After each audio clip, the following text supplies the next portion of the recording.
چنانچہ شریعت نے کہا کہ اگر کوئی بندہ جانداروں کی خدمت نہیں کر سکتا تو وہ گھر میں جانور نہیں پال سکتا۔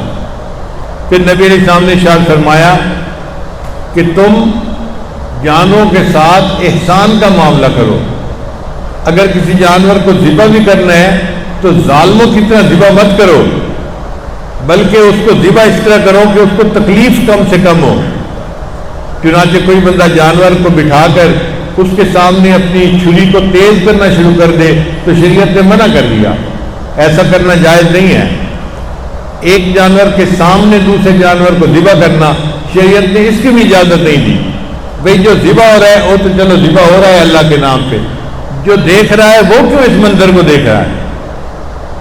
تم اس طرح بے حس مت بنو اور جانوروں کے ساتھ ایسا سلوک مت کرو۔ چنانچہ فرمایا وَإِذَا ذَبَحْتُمْ فَأَحْسِنُوا الذِّبْحَ، اور اگر تم ذبح کرو تو اچھے طریقے سے ذبح کرو۔ وَلْيُحِدَّ أَحَدُكُمْ شَفْرَتَهُ، اور تم میں سے ایک بندہ جو ذبح کرنا چاہتا ہے اپنی چھری کو تیز کر لے۔ وَلْيُرِحْ ذَبِيحَتَهُ، اور اپنے جانور کو آرام سے رکھے۔ تو جانور کو جب تک ذبح نہیں کرنا اس وقت تک اس کو آرام سے رکھو، اس کو تکلیف نہ پہنچاؤ۔ اور ذبح کرنا ہے تو کند چھری سے ذبح نہ کرو کہ جانور کو تکلیف زیادہ ہو، تکلیف زیادہ نہیں ہونی چاہیے۔ اب بتائیے کہ نبی علیہ السلام نے جب جانوروں کے ساتھ بھی ایسا حسن سلوک کرنے کا حکم دیا